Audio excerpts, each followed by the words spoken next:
Iran versus America plus Israel. ഇതാണ് ലോകത്തിൽ ഇന്ന് നടക്കുന്നത്.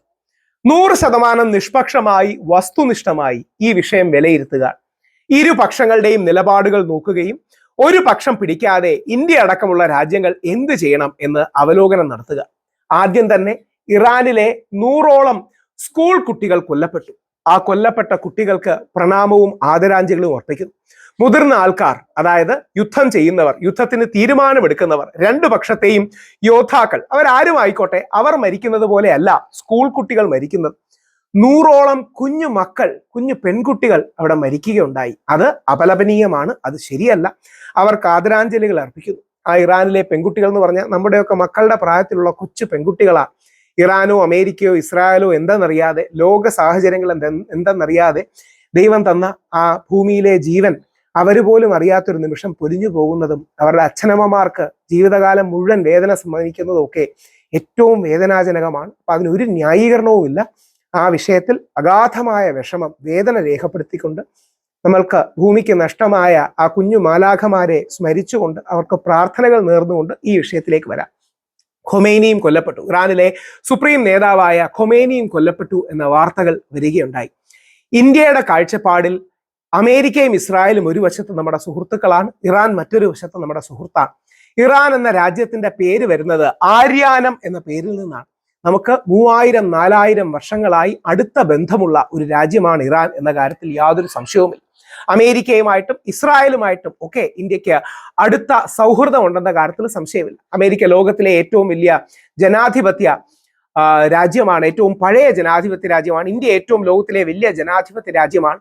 പക്ഷെ അമേരിക്ക പലപ്പോഴും മറ്റ് രാജ്യങ്ങളുടെ സോവറിനിറ്റി, അവരുടെ സ്വയംഭരണം, അവരുടെ പരമാധികാരം അടക്കം വയലേറ്റ് ചെയ്യാറുണ്ട് എന്നുള്ളത് ദൗർഭാഗ്യകരമായ ഒരു കാര്യമാണ്. യഥാർത്ഥത്തിൽ അമേരിക്ക എന്നതിനേക്കാൾ അമേരിക്കയും ഇസ്രായേലും, ഇസ്രായേലിന്റെ താല്പര്യമാണ്, ഇസ്രായേലിന്റെ പ്രധാനപ്പെട്ട ശത്രുവാണ് ഇറാൻ, ഇറാന്റെ പ്രധാനപ്പെട്ട ശത്രുവാണ് ഇസ്രായേൽ. അപ്പൊ ഇസ്രായേൽ ഇറാന്റെ പ്രശ്നത്തിൽ അമേരിക്ക യഥാർത്ഥത്തിൽ ഇടപെടുകയാണ്. അതായത് അമേരിക്കയിലേക്ക് ഇറാൻ റോക്കറ്റുകൾ അയക്കുമെന്നൊക്കെ ട്രംപ് പറയുന്നത് വെറുതെ ആണെന്ന് ട്രംപിനും പറയുന്നവർക്കും കേൾക്കുന്നവർക്കും എല്ലാം അറിയാം.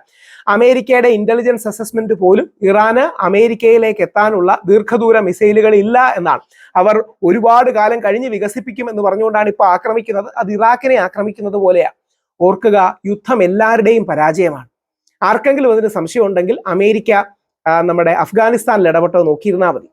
20 വർഷവും പല ട്രില്യൺ ഡോളേഴ്സും അമേരിക്കയിലെ സാധാരണക്കാരന് കിട്ടേണ്ട, അവൻ ആഹാരം കഴിക്കേണ്ട, വീട് കിട്ടേണ്ട, ആരോഗ്യ സുരക്ഷ കിട്ടേണ്ട, അവന്റെ കുട്ടികൾക്ക് വിദ്യാഭ്യാസം കിട്ടേണ്ട, പാവപ്പെട്ട സാധാരണ അമേരിക്കക്കാരുടെ ജീവിത നിലവാരത്തെ മെച്ചപ്പെടുത്താനുള്ള കോടിക്കണക്കിന്, ട്രില്യൺ, കോടി എന്നും പറഞ്ഞാൽ പോലെ പല ആയിരക്കണക്കിന് കോടി ഡോളറുകൾ ആണ് അഫ്ഗാനിസ്ഥാനിൽ അമേരിക്ക ചെലവഴിച്ചത്. എന്തുണ്ടായി?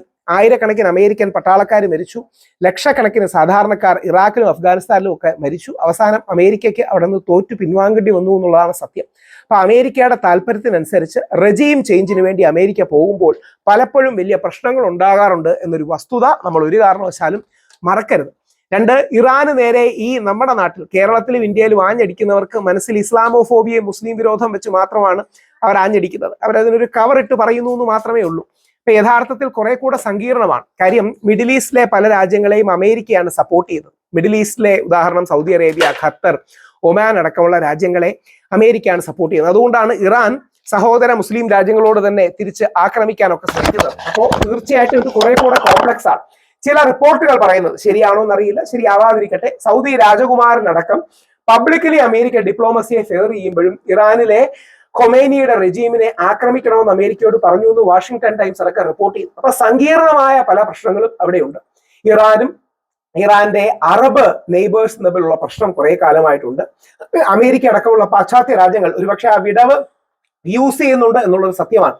പക്ഷെ ഇപ്പൊ ഇറാൻ റിട്ടാലിയേറ്ററി ആയി പ്രതികരണം എന്നോണം പലപ്പോഴും ആക്രമിച്ചത് UAE, അബുദാബി അടക്കമുള്ള രാജ്യങ്ങളെയാണ്. നമ്മുടെ പാവപ്പെട്ട മനുഷ്യർ, നമ്മുടെ ഇന്ത്യക്കാരും നമ്മുടെ ആൾക്കാരും ഉള്ള സ്ഥലങ്ങളെ പോലും ആക്രമിക്കുന്നുണ്ട്. എല്ലാവരും എന്തായാലും അമേരിക്ക, UAE-യിലും സൗദിയിലും ഒമാനിലും ഖത്തറിലും ഒക്കെ സുരക്ഷിതമായിട്ടിരിക്കുക. ഇവരൊക്കെ കൂടുതൽ അമേരിക്കയോട് അലൈൻ ചെയ്ത് നിൽക്കുന്ന രാഷ്ട്രങ്ങൾ കൂടിയാണ്. അപ്പൊ സങ്കീർണമായ മതം, സമുദായവും മാത്രമല്ല, സങ്കീർണമായ ജിയോ പൊളിറ്റിക്സ്, രാഷ്ട്രീയ കാര്യങ്ങളും മറ്റും ഒക്കെയുള്ള ഒരു വിഷയമാണ്. പക്ഷെ ഓർക്കുക, യുദ്ധങ്ങൾ ഒരിക്കലും സമാധാനം കൊണ്ടുവരില്ല. യുദ്ധങ്ങൾ തന്നെ മനുഷ്യവിരുദ്ധമാണ്. യുദ്ധങ്ങൾ ഇല്ലാത്തൊരു അവസ്ഥ ഉണ്ടാകണം. ഇറാനിന് ഒരു ന്യൂക്ലിയർ വെപ്പൺ പാടില്ല എന്നുള്ളതാണ് ഇസ്രായേലിന്റെയും അമേരിക്കയുടെയും നിലപാട്, പ്രധാനമായി ഇസ്രായേലിന്റെ നിലപാട്. കാരണം പലപ്പോഴും ഇറാന്റെ പഴയ പ്രധാനമന്ത്രി അഹമ്മദി നജാദ് അടക്കം ഇസ്രായേലിനെ ഇല്ലാതാക്കും എന്ന് പറയുന്ന ഒരു സ്റ്റേറ്റ്മെന്റ് അവരുടെ ഭാഗത്തുനിന്നുണ്ട്. അതായത് അഹമ്മദി നജാദിന്റെ അടക്കമുള്ള നിലപാട് അത് ഈ ജൂതന്മാരുടെ മനസ്സിൽ, പ്രത്യേകിച്ച് ഇസ്രായേലുകാരുടെ മനസ്സിൽ, ഇസ്രായേലി പോപ്പുലേഷന്റെ മനസ്സിൽ തങ്ങൾ ലോകത്ത് നിന്ന്, അതായത് ഇസ്രായേലുകാരെ ജൂതന്മാരാ കൂടെ കുറച്ചുപേരേ ഉള്ളൂ, അവരെല്ലാം അങ്ങ് ഇല്ലാതാകും എന്ന് പറയുന്ന കാര്യമുണ്ട്. അങ്ങനെയാണ് അവർക്ക് ഈ ഹോളോകാസ്റ്റിന്റെ ഒക്കെ മെമ്മറി ഉള്ളതുകൊണ്ടാണ് പലപ്പോഴും ഓവർ റിയാക്ഷൻ ആയിട്ട് തിരിച്ച് ആക്രമിക്കുന്നതും തങ്ങളുടെ 10 പേരെ കൊന്ന എതിരാളികളുടെ 1000 പേരെ കൊല്ലും എന്നൊക്കെ പറയുന്ന ഒരു ആറ്റിറ്റ്യൂഡ് എടുക്കുന്നത്. അപ്പം വളരെ സങ്കീർണമായ പ്രശ്നമാണ്. ആ സങ്കീർണമായ പ്രശ്നത്തിനെ അതിന്റെ സമഗ്രതയിലും സമ്പൂർണതയിലും നമുക്ക് മനസ്സിലാക്കാൻ കഴിയണം. അപ്പോൾ അല്ലാതെ നമ്മുടെ മനസ്സിലെ ഇസ്ലാമോഫോബി ഉണ്ടോ, നമ്മുടെ മനസ്സിലെ ഇസ്ലാമിനോടുള്ള താല്പര്യം കൊണ്ടോ, അല്ലെങ്കിൽ അമേരിക്കയോടുള്ള എതിര് കൊണ്ടോ, അമേരിക്കയോടുള്ള അനുകൂലം കൊണ്ടോ, ഇസ്രായേലിനോടുള്ള എതിര് കൊണ്ടോ, ഇസ്രായേലിനോട് അനുകൂലം കൊണ്ടോ ആവരുത്. വിഷയം കുറെ കൂടെ സങ്കീർണമാണ്. അതിലൊരു ഷിയ സുന്നി ആംഗിൾ ഉണ്ട്. ഇറാൻ അറബ് രാജ്യങ്ങളുടെ തർക്കവും അവരുടെ കിടമത്സരങ്ങളും ഉണ്ട്. സൗദി അറേബ്യയും ഇറാനും തമ്മിലുള്ള പ്രശ്നമുണ്ട്. അമേരിക്കയുടെ ജിയോ പൊളിറ്റിക്സിന്റെ പ്രശ്നമുണ്ട്. ട്രംപ് പോലെ ഇറാറ്റിക് ആയ ഒരു ലോക നേതാവിന്റെ പ്രശ്നമുണ്ട്. റൂൾസ് ബേസ്ഡ് വേൾഡ് ഓർഡറിൽ പലപ്പോഴും വിശ്വസിക്കാതെ വെനിസ്വേലയിലും ഇറാനിലും ഒക്കെ ഇടപെടുകയും താൻ സ്ട്രോങ് മാൻ ആണ് എന്ന് പറയുന്ന ഒരാളുടെ പ്രശ്നമുണ്ട്. നെതന്യാഹുവിന്റെ പ്രശ്നങ്ങൾ അടക്കമുണ്ട്. നെതന്യാഹുവിനെതിരെ ധാരാളം കേസുകൾ ഇസ്രായേലിലും മറ്റുമുണ്ട്. അപ്പോൾ തന്റെ അധികാരം ഉറപ്പിച്ചു നിർത്താൻ വേണ്ടി നെതന്യാഹു നടത്തുന്ന പല ഗെയിംസിന്റെയും ഒരു പ്രശ്നമുണ്ട്.